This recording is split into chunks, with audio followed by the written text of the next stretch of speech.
पहला चैप्टर है सामान्य परिचय, यानी भारतीय भूगोल में पहला चैप्टर सामान्य परिचय, यानी भारत का सामान्य परिचय यह चैप्टर है। इस चैप्टर से स- सामान्यतः क्वेश्चन हमेशा कुछ ना कुछ पूछा जाता है, तो देख लेते हैं यहाँ से क्या क्या क्वेश्चन पूछे गए हैं। पहला ही क्वेश्चन देख लीजिए, भारत के संदर्भ में निम्नलिखित कथनों पर विचार कीजिए। एक क्वेश्चन है, भारत के संदर्भ में निम्नलिखित कथनों पर विचार करिए। पहला ही स्टेटमेंट लिखा है, भारत विश्व का छठा सबसे बड़ा देश है। संसार का लगभग 2.4% क्षेत्र भारत के अंतर्गत आता है। तीसरा स्टेटमेंट है, कर्क रेखा देश के बीच से गुजरती है, जो अक्षांशीय विस्तार को दो बराबर भागों में बांटती है। भारत पूरी तरह से उष्णकटिबंधीय क्षेत्र में स्थित है। यह क्वेश्चन है। इस क्वेश्चन का आप लोगों में से कोई जवाब देना चाहेगा तो दे सकता है।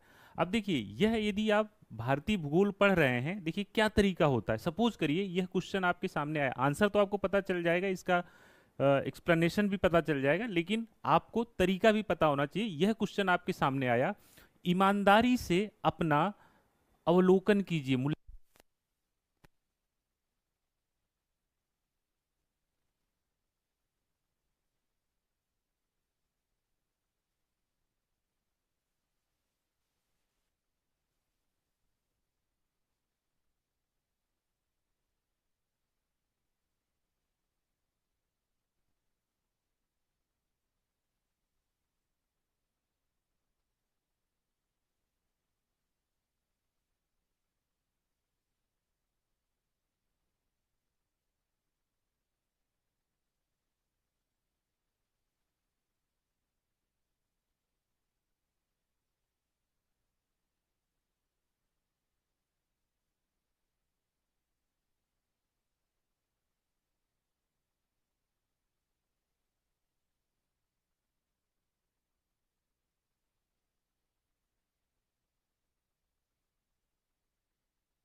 अच्छा, वॉइस को लेकर इशू आ रहा था, वॉइस नहीं आ रही थी, आई होप अब वॉइस आ रही होगी। तो हम लोग जो है, अब मुझे नहीं पता कहाँ से वॉइस, कितनी देर पहले कब से वॉइस गायब हुई है। तो फिलहाल हम लोग जो है बात कर रहे हैं, सामान्य भूगोल के क्वेश्चन की बात कर रहे हैं, और इसमें यह जो क्वेश्चन आपके सामने है, ठीक है। तो अभी एक लोग, किसी बच्चे का कमेंट आया है, तो उसी पे हम लोग डिस्कस कर रहे थे कि सर जो है मतलब पिछली क्लास को मैंने देखा था और उससे आपका क्वेश्चन क्लास का पढ़ाया हुआ आया है।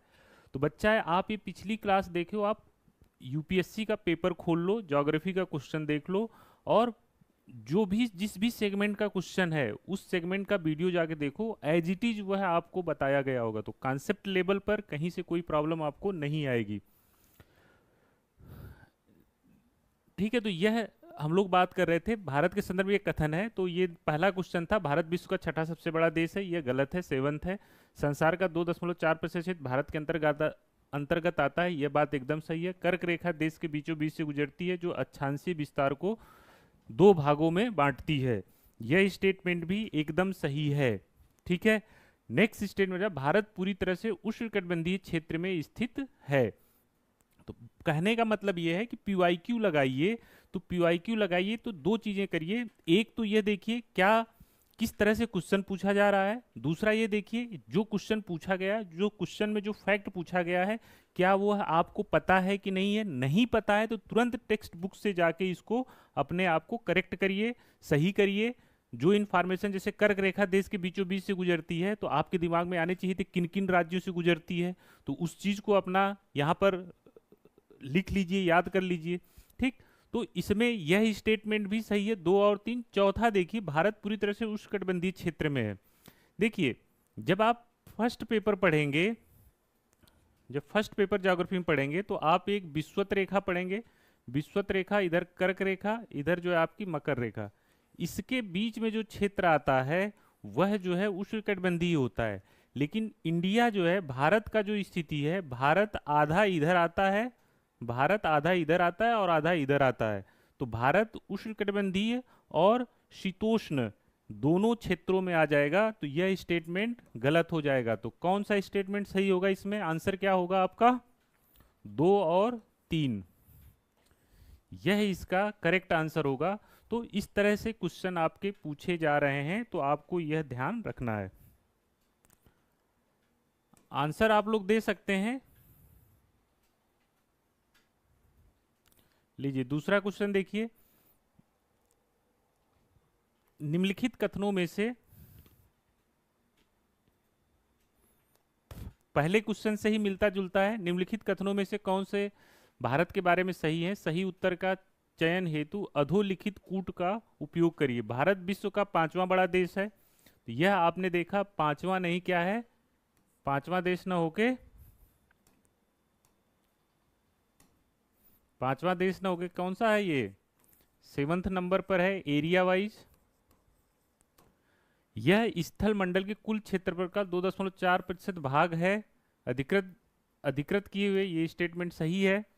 समूचा भारत उष्णकटिबंधीय क्षेत्र में स्थित है, यह स्टेटमेंट क्या है, गलत है। 82 डिग्री 30 मिनट पूर्वी देशांतर का उपयोग भारतीय मानक समय के रूप में निर्धारित करने के लिए किया जाता है, समय निर्धारित करने के लिए किया जाता है। तो यह स्टेटमेंट अब आपको पता होना चाहिए कि भारतीय मानक समय का देशांतर जो है 82 डिग्री 30 मिनट, 82 डिग्री 30 मिनट, ठीक, ईस्ट माने कि देशांतर है, ठीक, यह भारत का मानक समय है। तो जैसे भारत से कर्क रेखा गुजरती है, वैसे ही भारत से मानक रेखा भी गुजरेगी, स्वाभाविक सी बात है। तो यह आपको फिर यहाँ पर प्रश्न उठता है, आगे क्वेश्चन क्या आएगा आपके पेपर सॉल्व, पीवाई की सॉल्व करते हुए, अलग बात है। यहीं पर तुरंत आपका दिमाग जाना चाहिए कि किन किन राज्यों से गुजरती है, ठीक। यह सब कुछ आपको पका पकाया नहीं लेना चाहिए, कुछ आपको मेहनत करनी चाहिए, कुछ दिमाग लगाना चाहिए, हाथ पैर चलाना चाहिए। रेडीमेड मटेरियल हमेशा सही नहीं होता है। तो क्वेश्चन सॉल्व करते हुए इन सब इस तरह के काम करा करिए। जब इस तरह के काम करेंगे तो आपको चीज़ें लर्न हो जाएंगी।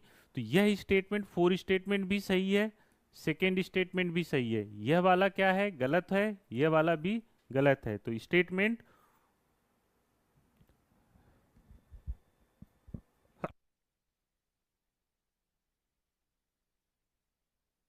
तो स्टेटमेंट क्या सही है? दो और चार, 2 और 4 स्टेटमेंट सही है। आप लोग आंसर आप लोग आंसर दे सकते हैं, आप लोग अपनी तैयारी भी चेक कर सकते हैं, ठीक है। मेरा उद्देश्य पीवाईक्यू कराने के साथ साथ यह भी है कि आप लोग सही स्ट्रेटजी को समझ जाएं, पकड़ लें और उसके हिसाब से तैयारी करें। कभी आपका प्री रुक ही नहीं सकता है, कभी नहीं रुक सकता है। और प्रिपरेशन देखिए, जैसे हम लोग बुक्स पढ़ते हैं, ठीक, जब आप किताब पढ़ते हैं तो किताब पढ़ते वक्त होता क्या है कि जैसे हमारा पेरिफेरल, जैसे पढ़ने का काम रोज रोज करते हैं, ठीक, तो रोज रोज करते हैं तो वो दिमाग एकदम जो है क्या होता है, स्थिर हो जाता है। मतलब वो जानता है कि अच्छा यही करना है, मुझे पढ़ना ही है। तो पढ़ते पढ़ते आप बोलते रहते हैं, शब्द पढ़ते रहते हैं, लेकिन माइंड काम करना बंद कर देता है और आपकी पेरिफेरल डिवाइसेस काम करने लगती हैं। जैसे साइकिल जो चलाता है ना, तो अपने आप ब्रेक लगता है, अपने आप जो है घुमा लेता है, जैसी जो भी स्थिति आती है उसमें दिमाग नहीं काम करता है, मतलब साइड वाले दिमाग काम करते हैं। चल, इसी तरह से पढ़ने में भी यही होता है। लेकिन ये क्वेश्चंस जो है आपके सामने नए नए आते हैं, जब नए नए क्वेश्चन आते हैं तो दिमाग के जो हल्के फुल्के डिवाइस, पेरिफेरल डिवाइसेस हैं, तो वह दिमाग को कहते हैं भैया मेरे बस का नहीं है, तुम दिमाग चलाओ। तो जब दिमाग चलता है, जब नए नए तथ्य आते हैं, आपको स्ट्रगल करना पड़ता है, तो फिर ये क्वेश्चन आपके दिमाग को एक्टिव करते हैं और फिर उस समय जो आप पढ़ते हैं वह आपको याद हो जाता है। तो अब जब 4 क्वेश्चन आप देखेंगे कि यही आएगा कि 2.4% है, तो याद हो जाएगा, पांचवा नहीं 7वां है, ठीक। तो ये फैक्ट आपको याद हो जाएंगे। तो फैक्ट याद करने का सबसे अच्छा तरीका यह भी होता है। नेक्स्ट क्वेश्चन देखते हैं हम लोग।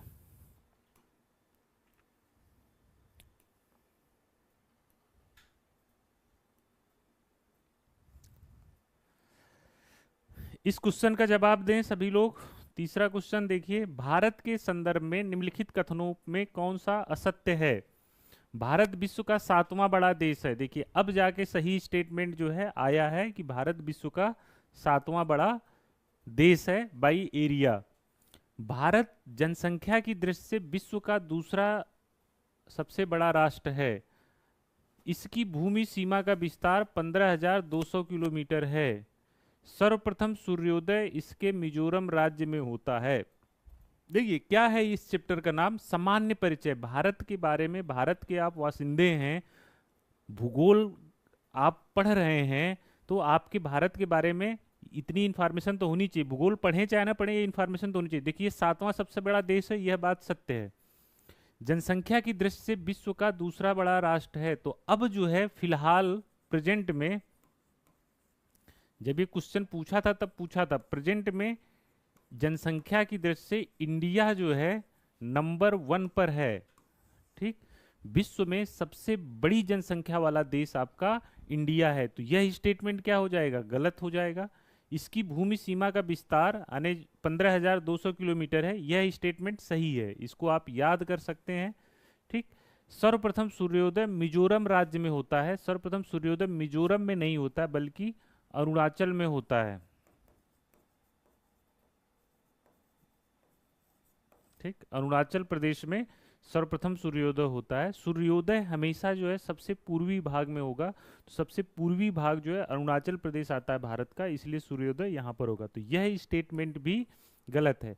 जब यह क्वेश्चन पूछा गया था आपसे, उस समय भारत जनसंख्या की दृष्टि से विश्व का दूसरा राष्ट्र था, तब वह सही था। लेकिन प्रेजेंट टाइम में यह बात गलत है। तो इसमें बी और डी जो है दोनों आपके गलत हैं, अदरवाइज इसका आंसर डी गलत होता, ठीक। तो यह क्वेश्चन आप लोग समझ गए होंगे।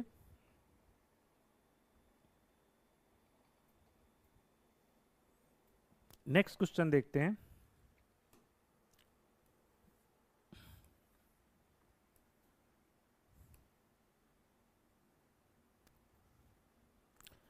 कर्क रेखा निम्नलिखित में से किन राज्यों से गुजरती? देखिए इसके पहले क्वेश्चन जो आया था, जब मैं जब ये बात आई थी, कर्क रेखा भारत के बीचों बीच से गुजरती है।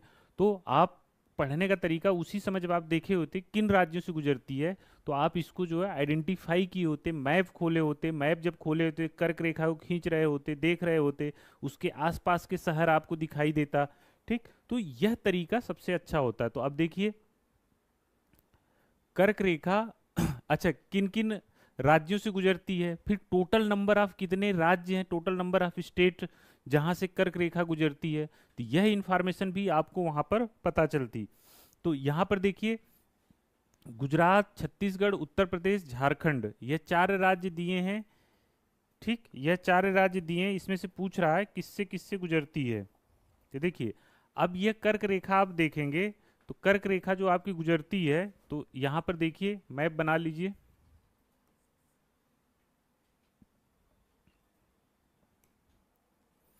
बेसिकली मैप बना लीजिए या मैप खोल लीजिए। तो यहां सबसे पहले जो है आपका गुजरात आएगा। ठीक, तो गुजरात से गुजरेगी। ठीक है, गुजरात आएगा, राजस्थान आएगा। ठीक, गुजरात, राजस्थान, एमपी। ठीक, छत्तीसगढ़, छत्तीसगढ़ हो गया, एमपी हो गया, छत्तीसगढ़ हो गया, झारखंड हो गया। ठीक है, झारखंड हो गया, वेस्ट बंगाल हो गया। ठीक, वेस्ट बंगाल हो गया, त्रिपुरा हो गया और मिजोरम हो गया।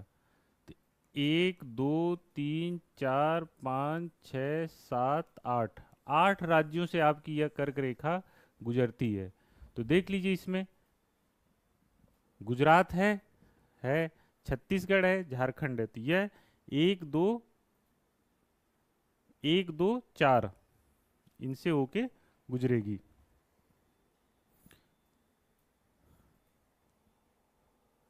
ठीक है, तो यह आपको क्वेश्चन जो है, तो 8 राज्यों से जाती है, गुजरती है आपकी कर्क रेखा,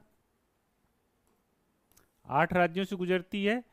इसमें जो है आपका ये उत्तर प्रदेश नहीं होगा। नेक्स्ट क्वेश्चन देखिए।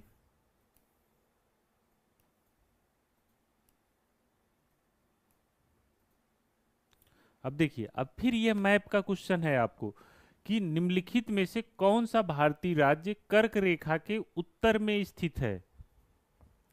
कौन सा राज्य कर्क रेखा के उत्तर में स्थित है। तो आप जो है इंडिया का मैप जब देखेंगे तो झारखंड है कर्क रेखा, मणिपुर, मिजोरम, त्रिपुरा, तो यह जो है आपका इसमें आप देखेंगे तो इनसे तो गुजरती ही है कर्क रेखा।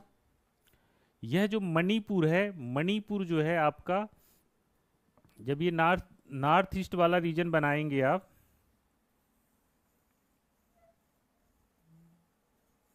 ठीक, तो कर्क रेखा कुछ आपको इस तरह से गुजरेगी। मणिपुर जो है आपका, त्रिपुरा, मिजोरम, ये ऐसे कर्क रेखा गुजरेगी। मणिपुर जो है आपका इधर ये उत्तर में आ जाएगा, तो इसका आंसर हो जाएगा मणिपुर। यह मैप देखने का प्रश्न है। ठीक है, मैप आपको, मैप में यह सब काम करने का वो है।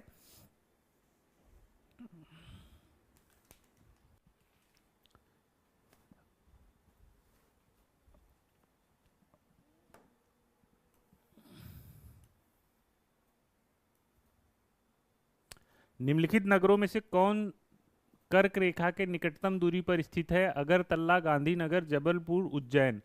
तो यह जो है कर्क रेखा पर जो कर्क रेखा गुजरती है उसके हिसाब से जो है आपका यह जबलपुर जो है सबसे नजदीक जो है आपके कर्क रेखा के हो जाएगा।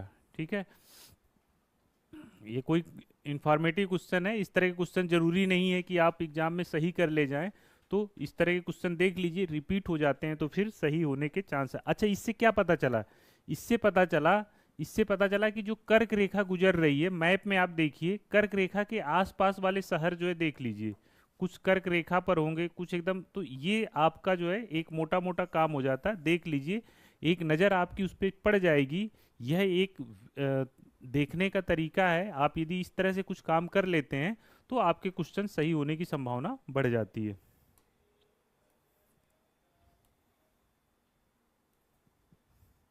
ठीक है, निम्नलिखित शहर में कौन सा कर्क रेखा के सबसे निकट स्थित है। तो आपने एक बार कर लिया जबलपुर, तो जबलपुर को रहने दीजिए, जबलपुर। ठीक है,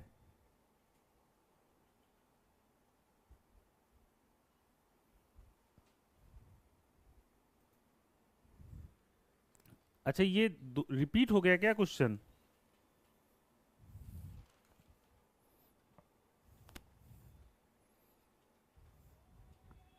देखिए, जबलपुर, अहमदाबाद, उज्जैन, वाराणसी, इसमें जो है आपका जबलपुर है, ठीक।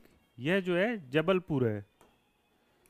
जो इसके पहले एक क्वेश्चन था, अगरतला, गांधीनगर, जबलपुर, तो यहाँ पर जो है जबलपुर ना होके यह गांधीनगर है, ठीक है। गांधीनगर सबसे नजदीक है, ठीक। ये दो क्वेश्चन जो है एक एक साथ ही आ गए, तो गांधीनगर का ये फैक्चुअल है, आपको ये देखना पड़ेगा मैप पर, ठीक। गांधी, इस वाले में गांधीनगर है, और जो नेक्स्ट क्वेश्चन है उसमें जो है आपका जबलपुर है, ठीक है। ये इंफॉर्मेटिव फैक्चुअल क्वेश्चन है, आप जाके इसको मैप में देखिए। हाँ, निम्नलिखित निम्नलिखित भारत की नदियों में से कौन कर्क रेखा को 2 बार पार करती है? माही, चंबल, नर्मदा, और उपयुक्त में से कोई नहीं। देखिए, जो कर्क रेखा, ये याद कर लीजिए, जो माही रिवर है यह कर्क रेखा को 2 बार जो है पार करती है, ठीक। ये फैक्ट है, इसको याद कर लीजिए, माही रिवर, ठीक है। ये क्वेश्चन आपसे पूछा जा सकता है, कैसे? स्टेटमेंट वाइज पूछा जा सकता है। जैसे मान लीजिए ये क्वेश्चन ऐसे दिया हुआ है, स्टेटमेंट में पूछ लेगा कि मतलब कि नर्मदा रिवर जो है कर्क रेखा को 2 बार पार करती है, तो नर्मदा न पार करके कौन करती है? माही रिवर पार करती है। तो यह स्टेटमेंट बेस्ड आपको भी ये पूछा जा सकता है। नेक्स्ट क्वेश्चन देखिए।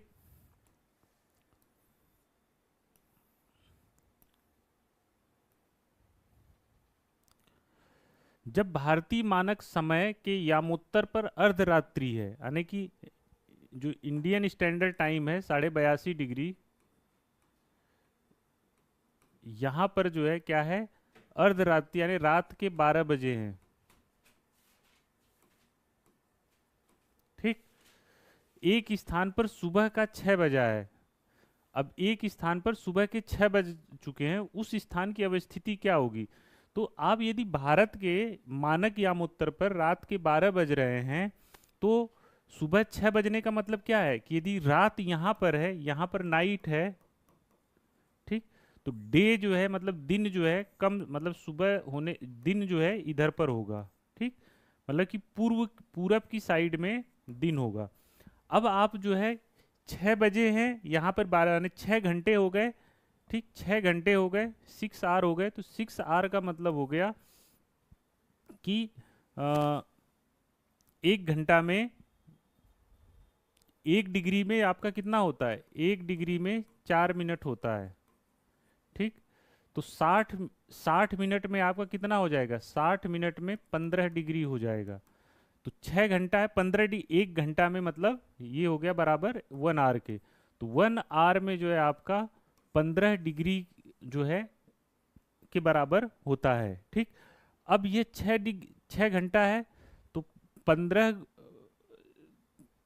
15 डिग्री गुणे 6, कितना हो जाएगा? 90।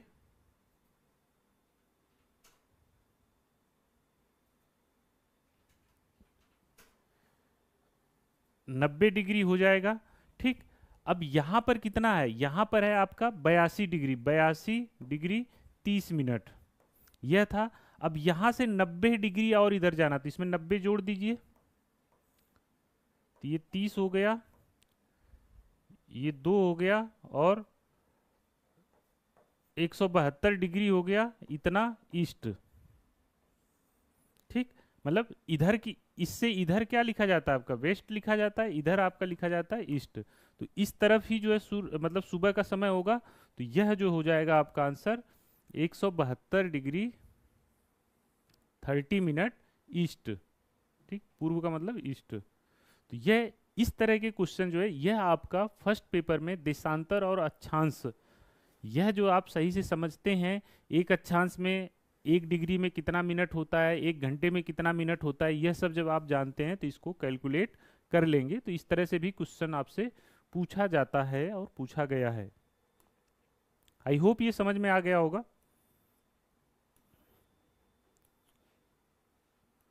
अब देखिए, गुजरात के सबसे पश्चिमी गांव और अरुणाचल प्रदेश के सबसे पूर्वी छोर पर स्थित वालांग के समय में कितने घंटे का अंतराल है?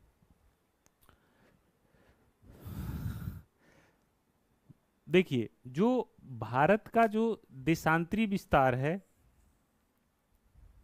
जो भारत का देशांतरी विस्तार है,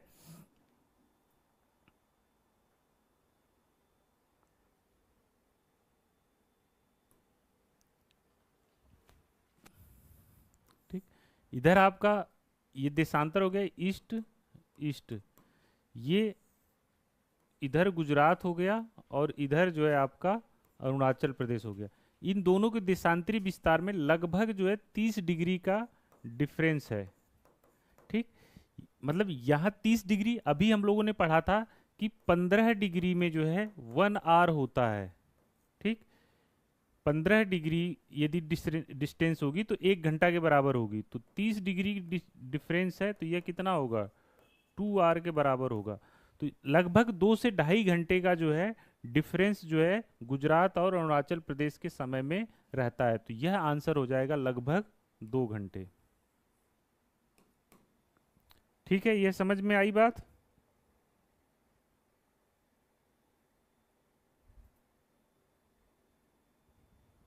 ठीक है, नेक्स्ट क्वेश्चन देखिए।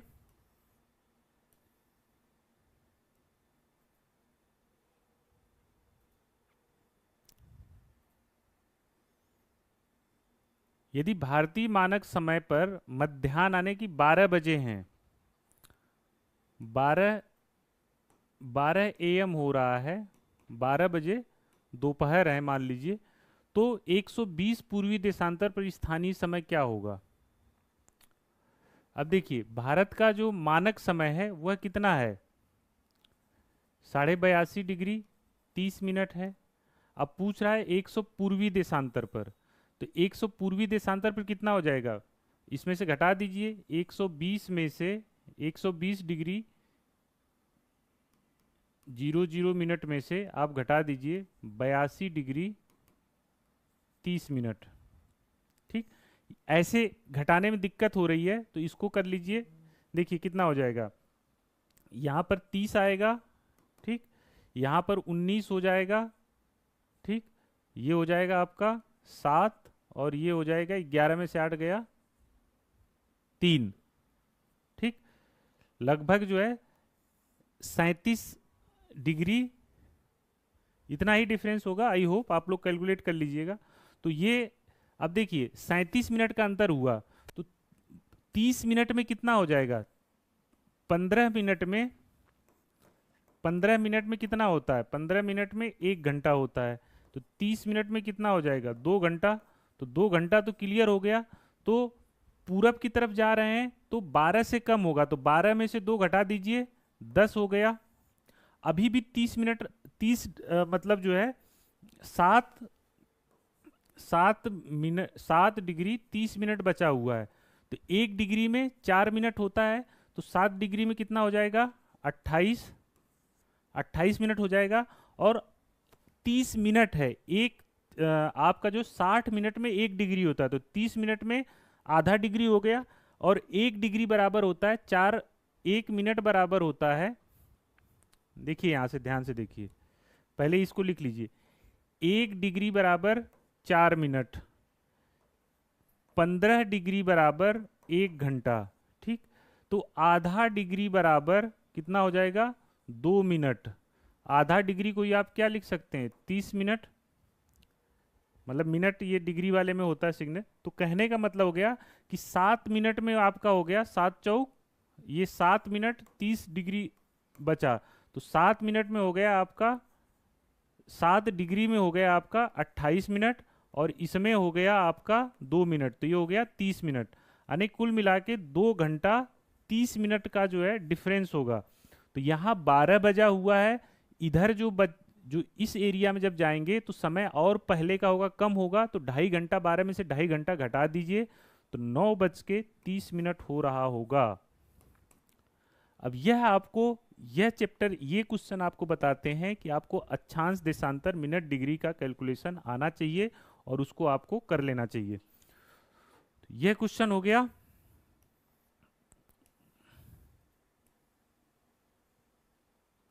ठीक है, ये इतना आज थोड़ा सा एक इंट्रोडक्टरी क्लास थी ये आपकी, और क्लास थोड़ा सा डिले शुरू हुई है, तो इस वजह से यह क्लास जो है, चूंकि अगली क्लास नेक्स्ट हम लोगों की फिर से करंट अफेयर्स की क्लास जो स्टार्ट होती है 12 बजे, तो इसलिए इस क्लास को आज यहीं पर वाइंड अप करना होगा।